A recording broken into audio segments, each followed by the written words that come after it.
Kenapa Adam gak jadi Tuhan? Maka muncul keterangan dalam Al-Quran. Awas, masalu inna matala Isa kamathali Adam. Ya, maka penciptaan Isa itu sama dengan Adam, gak jauh beda. Kalau Isa dipertuhankan, kenapa Adam tidak? Dia tidak melahirkan, tapi dilahirkan, maka dia bukan Tuhan. Ingat, karena prinsip pertama, Tuhan mesti beda dengan makhluk. Kalau makhluk melahirkan, Tuhan tidak boleh melahirkan.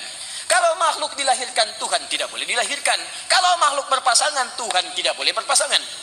Jadi kalau ada misalnya yang dipertuhankan, ternyata hasil kelahiran dari yang lain. Kalau ada yang mengatakan misalnya Nabi Isa itu Tuhan. Kenapa dia Tuhan? Karena dia misalnya, mohon maaf, kita cek, dia dipertuhankan. Nabi Isa dilahirkan. Sifat Tuhan tidak boleh sama dengan makhluk. Lalu dikatakan misalnya, tapi kan dilahirkannya itu bukan biasa. Kalau manusia dilahirkan mesti ada bapak, ada ibu. Ini kan bapaknya nggak ada, cuman ibunya. Kalau manusia kan ada bapak, ada ibu. Isa nggak ada bapak, ada ibunya aja. Ini mesti beda, ini lain ini. Kita jawab, Adam lebih hebat lagi kata Al-Quran. Adam lebih hebat, bapak nggak ada, ibu nggak ada. Kenapa Adam nggak jadi Tuhan? Maka muncul keterangan dalam Al-Quran. Awas, masalu inna matala Isa kamathali Adam. Ya, maka penciptaan Isa itu sama dengan Adam, gak jauh beda. Kalau Isa dipertuhankan, kenapa Adam tidak? Nah, kita dengarkan apa kata Ustadz Adi ini ya, di Hidayat ini. Ini bukan berdasarkan soal ada bapak atau lain sebagainya, teman-teman. Tuhan itu disebut sebagai Tuhan atau Isa itu, ya. Tuhan itu lahir di kandungan Maria adalah pekerjaan Roh Kudus. Roh Kudus memijam Maria untuk melahirkan Yesus supaya bisa menjadi seperti manusia tapi bukan manusia. Nah, teman-teman, mari kita langsung lihat firman Tuhan. Kita bahas sesuai dengan firman Tuhan. Mari kita baca di dalam 1 Yohanes ayat 1 dan Yohanes 1 ayat 1 sampai 4 kita baca ya. Yohanes 1 ayat 1 sampai 4. Pada mulanya adalah firman, firman itu bersama-sama dengan Allah. Dan firman itu adalah Allah. Pada mulanya adalah firman, dan firman itu adalah Allah. Ini ya teman-teman, kita bahas dengan jelas. Ia pada mulanya bersama-sama dengan Allah. Ayat 3. Segala sesuatu dijadikan oleh Dia. Siapa Dia? Adalah Yesus. Dan tanpa Dia tidak ada sesuatu pun telah jadi dari segala yang telah dijadikannya. Nah, saya luruskan dulu ini sebelum ke ayat 4. Jadi Adam dengan Tuhan itu sangat beda. Adam itu adalah diciptakan. Diciptakan, dibentuk dari debu tanah. Sedangkan Yesus itu adalah pencipta. Ya. Jadi dia yang menjadikan segala sesuatu yang telah dijadikannya. Segala yang ada di bumi ini dia yang menjadikannya. Nah, ayat 4. Dalam Dia ada hidup, dan hidup itu adalah terang manusia. Di dalam Dia, dalam Yesus ada hidup, dan hidup itu adalah terang manusia. Nah, kembali kepada firman Tuhan ini sangat jelas. Dia mau menggenapi apa yang ditentukan oleh Roh Kudus. Makanya dia pinjam rahim Maria dan menjelma, mengambil rupa seorang hamba dan menjadi seperti manusia, tapi bukan manusia. Jadi sangat lari dari perkataan Pak Ustadz tadi, ya. Jadi itu tidak berdasarkan soal ada ibu atau soal ada ayah, ya sangat beda dong, ya. Jadi kita tambahkan dengan Filipin 2 ayat 6 dan sampai 8 kita baca ya teman-temanku.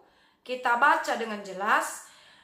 Ia walaupun dalam rupa Allah tidak menganggap kesejahteraan dengan Allah itu sebagai milik yang harus dipertahankan, melainkan telah mengosongkan dirinya sendiri dan mengambil rupa seorang hamba dan menjadi sama dengan manusia. Lihat ya, ayat 7-nya berkata dengan jelas, mengambil rupa seorang hamba dan menjelma menjadi manusia. Ya, kita baca ya. Mengambil rupa seorang hamba dan menjadi sama dengan manusia. Sama berarti bukan manusia. Ya, sama tetapi bukan manusia.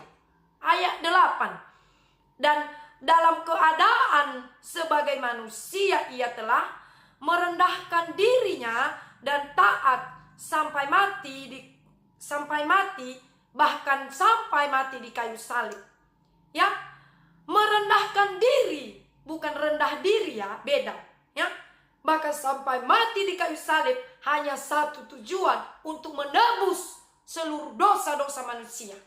Nah, jadi kita tambahkan lagi di dalam Yohanes 14 ayat 6. Kita baca. Kata Yesus kepadanya, kepada murid-muridnya ya teman-temanku. Kata Yesus kepadanya, akulah jalan dan kebenaran dan hidup.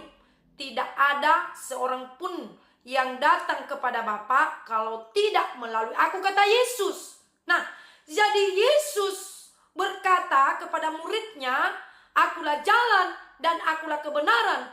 Tetapi Adam tidak. Ya, sangat beda.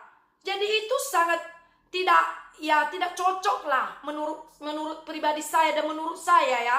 Ya, bagaimana dengan teman-teman? Kalian bisa kasih komen kalian di bawah ini. Apa kalian setuju apa tidak dengan pendapat Pak Ustadz yang Adi Hidayat ini? Ya, tidak cocok. Tidak bisa dikasih contoh dengan apapun itu Tuhan. Ya, tidak bisa.